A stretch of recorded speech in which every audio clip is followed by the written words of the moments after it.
Selamat sore teman-teman.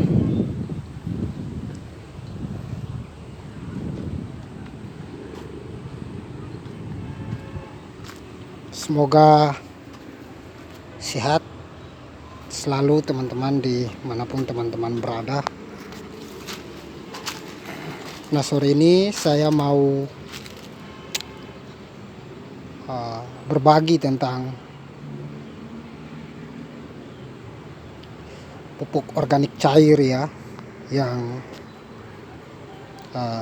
mau saya buat untuk berbagi kepada teman-teman, ataupun teman-teman sudah pernah membuatnya atau mempraktekannya. Nanti kita berbagi bersama ya. Nah,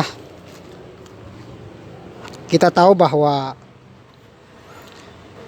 berkebun, bercocok tanam, menggarap lahan, termasuk perawatan tanaman, merupakan satu hubungan yang erat yang tidak bisa dilepas pisahkan antara mengolah lahan, menyemai bibit, kemudian membersihkan tanaman, merawat tanaman, dan lain-lain. Tentu setiap tanaman siklus pertumbuhannya berada pada dua tahap, yaitu masa pertumbuhan awal yang kita kenal dengan fase awal, fase vegetatif, dan juga masa pertumbuhan lanjutan yang kita kenal dengan fase generatif, berbunga dan berbuah. Nah teman-teman sekalian, tanaman di masa generatif atau berbunga dan berbuah sangat-sangat membutuhkan suplai nutrisi atau senyawa dan mineral yang kita kenal dengan nutrisi fosfor dan kalium. Dimanapun tanaman apapun, dia sangat membutuhkan suplai nutrisi fosfor dan kalium atau fosfat dan kalium, P dan K. Karena itu pada kesempatan hari ini saya ingin berbagi tentang pembuatan pupuk organik cair berbasis nutrisi fosfor dan kalium yang bahan-bahannya barangkali mudah didapat di sekitaran lingkungan kebun teman-teman. Kalaupun ada, kalaupun tidak ada, bahannya bisa dipilih beberapa saja. Nah, di sini ada beberapa bahan, misalnya ini bonggol pisang, kemudian ini gedebok pisang ya, gedebok pisang, ini bonggol pisang atau batang pisang. Ini air cucian beras. Ini 2 buah kelapa muda. Ini adalah tanah di lingkungan kebun yang saya ambil. Kemudian ini adalah cangkang telur. Kemudian ini mol mikroorganisme lokal ya, mol tape aku buat. Kemudian ini daun pandan. Dan ini wadah toples plastik ya, yang baru selesai aku panen POC kulit pisang. Kemudian sisa kulit pisangnya masih ada di dalam, dan sedikit cairannya aku taruh di sini. Aku nggak buka lagi. Aku rencananya mau gabungkan dengan beberapa bahan yang ada untuk membuat lagi POC. Nah, kita tahu bahwa tanaman fase generatif itu sangat membutuhkan unsur hara fosfat dan kalium, kemudian unsur hara yang lain, agar kualitas produksinya semakin maksimal, semakin baik bunga, buah, dan bentuk-bentuk buahnya, kemudian pertahanan dari resiko gugur bunga, gugur buah, segala macam. Di antara bahan ini tentu misalnya bonggol pisang kuat akan unsur hara atau nutrisi mineral fosfat. Kemudian gedebok pisang juga ada kaliumnya di situ, ada fosfornya di situ. Kemudian air cucian beras mengandung banyak vitamin yang cukup baik untuk tanah dan tanaman. air kelapa muda atau air kelapa mengandung unsur hara kalium yang cukup. Nah, cangkang telur sendiri bonus ya sebenarnya, ini opsional, ini bonus, aku tambah aja cangkang telur sebagai bonus kalsium. Jadi nanti pupuk cair yang kita panen sudah ada unsur hara kalsiumnya. Nah, oke teman-teman. Kemudian daun pandan ya, sebenarnya daun pandan ini nggak usah. Tapi kalau teman-teman mau membuat racikan POC dan teman-teman tidak kuat dengan bau POC, pupuk organik cair, yang baunya tidak sedap bagi teman-teman, teman-teman bisa memberikan daun pandan, daun serai, kulit jeruk untuk menetralisir bau dari POC tersebut. Nah, daun pandan dikenal sebagai bahan yang tidak saja dipergunakan sebagai ramuan herbal ataupun campuran bumbu masak, bumbu kue dan segala macam, tapi daun pandan juga bisa mengatasi atau menetralisir bau busuk, ya, bau dari POC yang tidak sesuai dengan hidungnya. Kemudian ini juga ada kopi ya, kopi daun pandan. Nah, kopi daun pandan ini bukan untuk digabungkan dengan POC, enggak. Kopi daun pandan ini untuk digabungkan di dalam mulut untuk diminum. Jadi aku sering kali membuat kopi, membuat teh menggunakan daun pandan dan kayu manis karena dia sangat bermanfaat. Teman-teman bisa coba efek dari meminum kopi herbal. Jadi selain efek positif untuk kesehatan, ternyata rasanya itu lebih enak, baunya lebih harum ketimbang kopi biasa tanpa campuran daun pandan dan kayu manis. Tapi kebetulan kayu manisku sudah habis, akhirnya aku hanya pakai daun pandan ya. Oke teman-teman, kita langsung ke poin cara membuatnya. Jadi sengaja saya mempersiapkan ini, misalnya kita akan masukkan bonggol ya, gedebok pisang. Nah, kita masukkan gedebok pisang, kemudian kita masukkan bonggol pisang ya. Oke teman-teman, kemudian kita masukkan cangkang telur. Oke, cangkang telurnya kita buat remah seperti ini, kita hancurkan. Oke, kalau teman-teman punya cangkang telur yang banyak juga nggak apa-apa.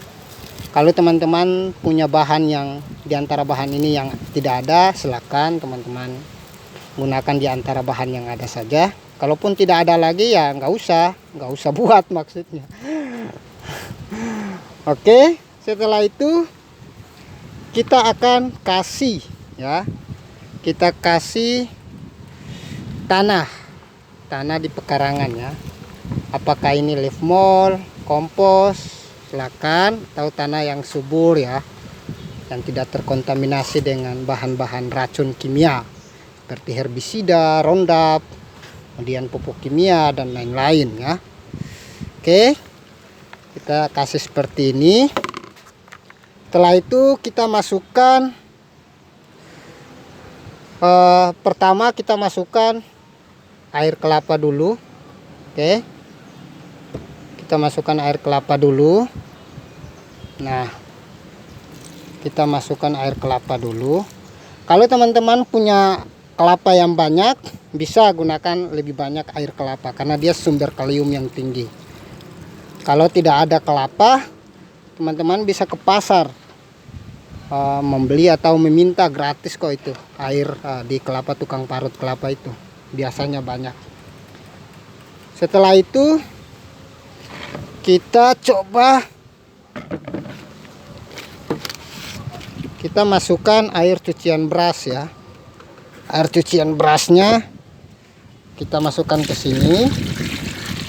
Oke, jangan sampai penuh ya teman-teman. Nah, setelah itu kita masukkan mikroorganisme lokal dari tape ya, mol tape. Oke teman-teman. Nah, setelah semua sudah di ini, teman-teman bisa mengaduk ya, mengaduk menggunakan kayu Nah kebetulan gak ada kayu ya. Ini teman-teman bisa mengaduk menggunakan kayu ya, atau bambu atau pipa, pipa plastik, terserah. Yang penting jangan mengaduk pakai sendok nasi yang biasa dipakai di dapur. Oke, nah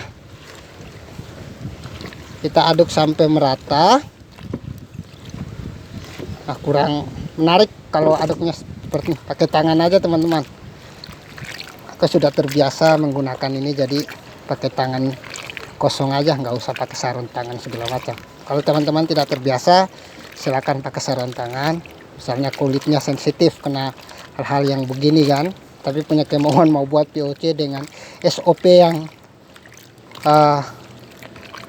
bersih, silakan pakai sarung tangan. Kalau tidak ya tidak apa-apa.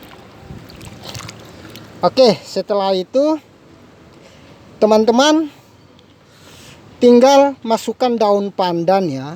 Daun pandan teman-teman gunting ya, gunting kecil-kecil ataupun sesuaikan dengan ukuran wadah. Nah teman-teman gunting daun pandan ya, untuk mengatasi bau ya. Tapi sebenarnya ini aku nggak biasa POC memakai daun pandan. Kalau daun pandan aku buat ramuan yang lain lagi. Aku hanya menggunakan ini untuk sebagai bentuk alternatif aja, biar teman-teman yang tidak suka bau POC itu pakai ini. Kalau tidak ada daun pandan pakai daun serai, kalau tidak ada daun serai daun jeruk, kulit jeruk, kalau tidak ada ya nggak usah. Nah setelah dari sini sudah selesai, teman-teman tinggal tutup ya.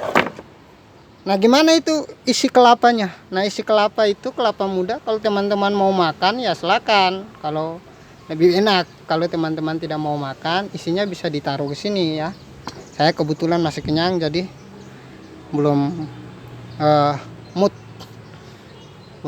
mau makan kelapa muda sore-sore. Kalau siang boleh.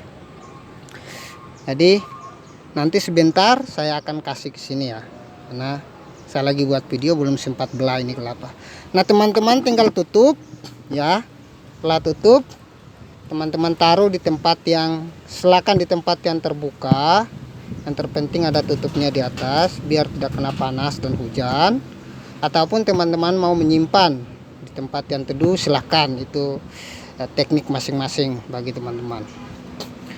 Kemudian fermentasi selama paling cepat ya, fermentasi minimal 21 hari, maksimal 1 bulan. Lewat dari itu nggak masalah, sampai 2 bulan, 3 bulan, bahkan 1 tahun nggak masalah. Semakin lama POC yang kita buat, maka semakin bagus untuk tanaman, karena tanah itu tidak memiliki standar mana yang bermanfaat, mana yang tidak bermanfaat. Selama dia bahan organik, tanah tetap menerimanya. Nah aplikasi pada tanaman itu tentu di fase generatif ya teman-teman. Meskipun kita tahu bahwa tanaman masa vegetatif pun, masa pertumbuhan, dia membutuhkan unsur hara fosfat atau fosfor dan kalium, tapi sedikit, untuk mempertahankan akar, batang, segala macam ya. Tapi ini diperuntukkan untuk fase generatif agar tanaman teman-teman bisa berbunga, berbuah, dan bisa banyak hasilnya. Aku sudah praktekkan. Silakan teman-teman lihat video-video aku sebelumnya tentang tanaman cabai, tanaman yang lain, bagaimana pupuk-pupuk cair yang aku gunakan seperti ini.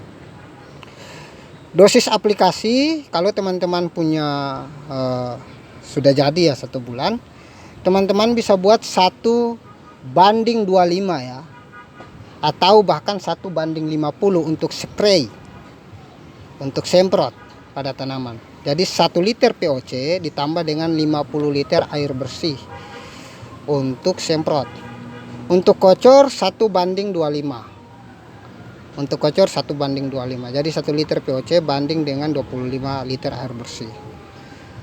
Kita memulai dari dosis yang paling rendah, paling encer. Karena dia ini pupuk organik, kita coba dosis yang paling encer.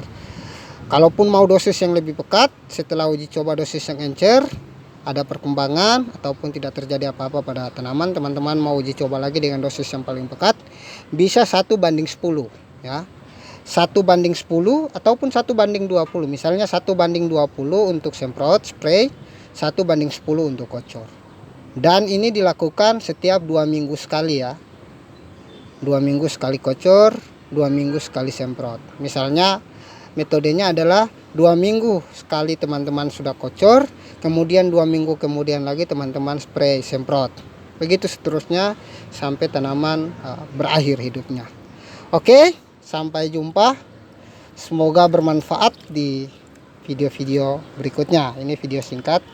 Silakan kalaupun bermanfaat, silakan untuk dikembangkan di rumah teman-teman masing-masing, kebun teman-teman masing-masing. Ya, terima kasih.